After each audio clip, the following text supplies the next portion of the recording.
ಹತ್ತಿಯಲ್ಲಿ ಸೊರಗು ರೋಗ. ಹತ್ತಿಯನ್ನು ಉತ್ಪಾದಿಸುವ ದೇಶಗಳಲ್ಲಿ ಹತ್ತಿಯ ವಿಲ್ಟ್ ಸೊರಗು ರೋಗವು ಗಮನಾರ್ಹ ಪ್ರಮಾಣದ ಬೆಳೆ ನಷ್ಟವನ್ನು ಉಂಟುಮಾಡುತ್ತದೆ. ಅನೇಕ ರೈತರಿಗೆ ಈ ರೋಗವನ್ನು ನಿಯಂತ್ರಿಸಲು ಸಾಧ್ಯವಾಗುತ್ತಿಲ್ಲ. ಈ ವಿಡಿಯೋದಲ್ಲಿ ನಾವು ವಿಲ್ಟ್ ಅಂದರೆ ಸೊರಗು ರೋಗದ ಹಾನಿಯನ್ನು ಕಡಿಮೆ ಮಾಡುವಂತಹ ಕೆಲವು ವಿಧಾನಗಳ ಬಗ್ಗೆ ತೋರಿಸುತ್ತೇವೆ.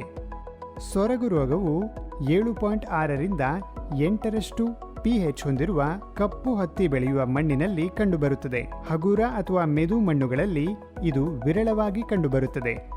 ಸಸ್ಯ ಬೆಳವಣಿಗೆಯ ಎಲ್ಲ ಹಂತಗಳಲ್ಲಿಯೂ ಈ ರೋಗವು ಕಾಣಿಸಿಕೊಳ್ಳುತ್ತದೆ. ಮೊಳಕೆ ಹಂತದಲ್ಲಿ ಮೊಳಕೆ ಎಲೆಗಳು ಹಳದಿ ಬಣ್ಣಕ್ಕೆ ತಿರುಗುತ್ತವೆ ಮತ್ತು ತೊಟ್ಟುಗಳು ಕಂದು ಬಣ್ಣಕ್ಕೆ ತಿರುಗುತ್ತವೆ. ನಂತರ ಸೋಂಕಿತ ಎಲೆಗಳು ಸಾಯುತ್ತವೆ ಮತ್ತು ಬಿದ್ದು ಹೋಗುತ್ತವೆ. ಎಳೆಯ ಮತ್ತು ಬೆಳೆದ ಸಸ್ಯಗಳಲ್ಲಿ ಎಲೆಗಳು ಮತ್ತು ನವಿರಾದ ಚಿಗುರುಗಳು ಕೆಳಮುಖವಾಗಿ ಜೋಲು ಬೀಳುತ್ತವೆ. ಹಳದಿ ಬಣ್ಣಕ್ಕೆ ನಂತರ ಕಂದು ಬಣ್ಣಕ್ಕೆ ತಿರುಗುತ್ತವೆ ಮತ್ತು ಅಂತಿಮವಾಗಿ ಸಸ್ಯವು ಸಾವನ್ನಪ್ಪುತ್ತದೆ. ಕಾಂಡದ ಅಂಗಾಂಶವು ಕಂದು ಬಣ್ಣಕ್ಕೆ ಹಾಗೂ ನಂತರ ಕಪ್ಪು ಬಣ್ಣಕ್ಕೆ ತಿರುಗುವುದು ಈ ರೋಗದ ಮುಖ್ಯ ಲಕ್ಷಣವಾಗಿದೆ. ಕಾಂಡ ಅಥವಾ ರೆಂಬೆಯನ್ನು ಅಡ್ಡಲಾಗಿ ಕತ್ತರಿಸಿದಾಗ ತೊಗಟೆಯ ಕೆಳಗಿರುವ ವೃತ್ತದಲ್ಲಿ ಸಾಮಾನ್ಯವಾಗಿ ಕಂದು ಕಪ್ಪು ಬಣ್ಣವು ಕಂಡುಬರುತ್ತದೆ. ಕೆಲವೊಮ್ಮೆ ದಾರುವಿನಂತಹ ಅಂಗಾಂಶ ಹೊಂದಿರುತ್ತದೆ.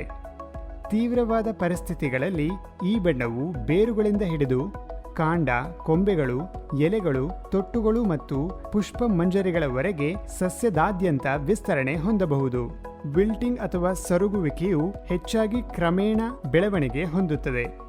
ಆದರೆ ಒಣ ಹವಾಮಾನದ ನಂತರ ಇದ್ದಕ್ಕಿದ್ದಂತೆ ಮಳೆಯಾದರೆ ಸಸ್ಯಗಳು ಇದ್ದಕ್ಕಿದ್ದಂತೆ ಸೊರಗುತ್ತವೆ.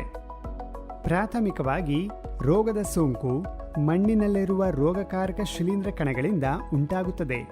ಈ ರೋಗದ ಬೀಜ ಕಣಗಳು ಮಣ್ಣಿನಲ್ಲಿ ಮೊಳಕೆ ಒಡೆಯಲು ಮತ್ತು ಬೆಳವಣಿಗೆ ಹೊಂದಲು ಸೂಕ್ತವಾದ ತಾಪಮಾನವು 25 ಡಿಗ್ರಿ ಸೆಲ್ಸಿಯಸ್ ಆಗಿದೆ.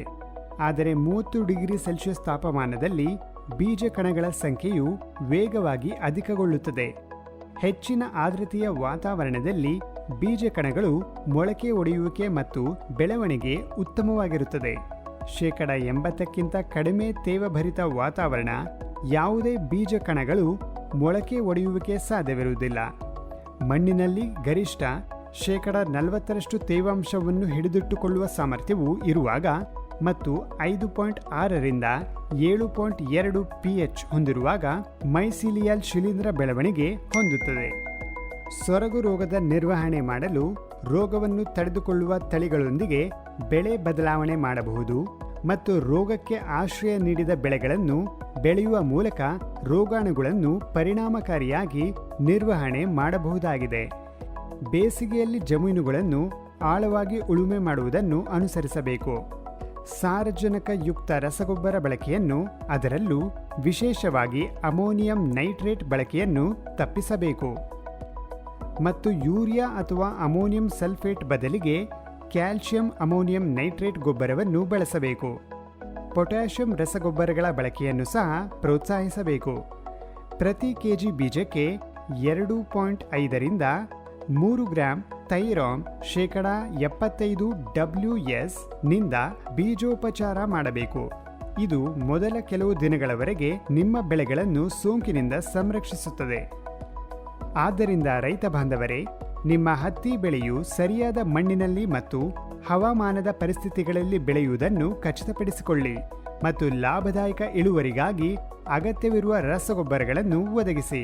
अधिक जानकारी के लिए कृपया श्री स्वामी एग्रो सीड्स रायचूर से संपर्क करें। धन्यवाद।